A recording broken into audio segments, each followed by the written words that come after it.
Сәлем баршаңызға, менің арнама қош келдіңіздер.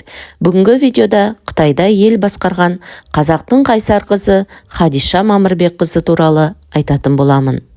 Хадиша 1009 жылы Толы Цзинцзян ауданындағы арғы тегі Шыңғысхан болып табылатын Төре Мамырбектің отбасында дүниеге келді.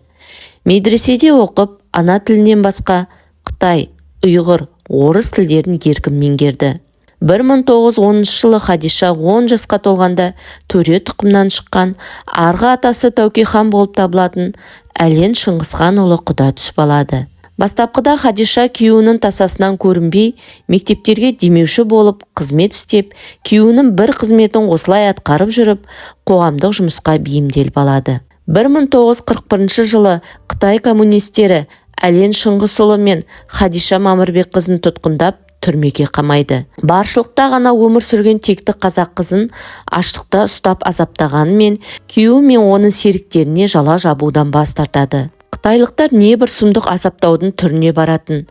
Соның бірі тұздалып қақталған балық беретін. Кейбіреулері аштыққа шыдамай жеп қойғасын, су бермей қинайтын.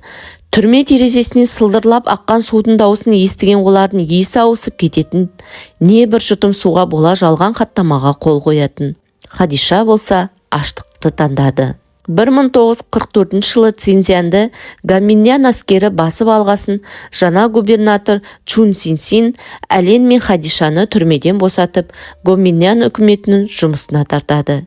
Әлен Шыңғысұлы Алтай өлкесінің губернаторы болса, Хадиша Мамырбекқызы Цзинцзянда құрылған Гоминдян үкіметінің идеология комитетін басқарады. Қытай президенті Чан Кайшидің әйелі 300-де елдің екінші билеушісі Сун Майлинмен танысып, таныстығы достыққа айналады. Осы Чан Кайши әйелінің айтқанын қылып, Хадиша Мамырбекқызын Шығыс Түркістан Республикасының астанасы Үрімшінің губернаторы қылып тағайындайды. 1946 жылдың соңында генерал-майор шені беріліп, бүкіл Үрімші провинция әскерінің бас қолбасшысы болады.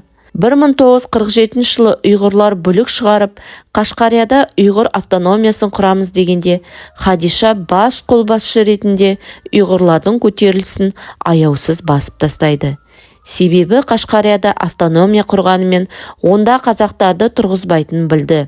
Сосын қазақтардың қаны босқа төгілмесін деді. 1946-1949 жылдары елдегі азамат соғысында Мао өзінің басты қарсыласы Чан Кайшиді жеңіп, 1 қазанда Қытай Халық Республикасын құрды. Осылайша Үрімшінің губернаторы ретінде Хадиша Мао Цзедунмен қызметтес болады. Іскер мемлекет пен әскер басшы ретінде және халық алдында беделі жоғары Хадишаны орнынан алмайды. Бастапқы уақытта оның өзінен де осындай сенімді серіктес керек еді. Сосын Мао Цзедун Хадишаны Қытай ісіне берілген нағыз тіл алғыш шенеунікке айналдырмақшы болды. Алайда өзінің басты міндеті қазақ халқының мүддесі болатындығын жасырған жоқ. Цзинцзяндағы үкімет мәжілісіне қазақтың ақ жаулығымен келетін, өзінің ұлттық болмысын жоғалтпаған Хадиша енді Мао Цзедунге керек болмай қалды. 1951 жылы күйеуі Әлен Шыңғысханұлымен бірге Хадишаны да асығыс түрде зейнетке шығарып салып, және өзіме қарсы шығып жүрмесін деп жоғары зейнетақы тағайындайды. Алайда қызметінен кеткенмен әр деңгейдегі мемлекеттік қызметкерлер қос ардагерге ақыл кеңес сұрау үшін жиі келетін. Бұл Маоның зәресін ұшырды. 1961 жылы белгісіз аурудан Әлен Шыңғысханұлы ауруханада қайтыс болса, 1963 жылы жұмбақ жағдайда Хадиша Мамырбекқызы да кенеттен көз жұмды.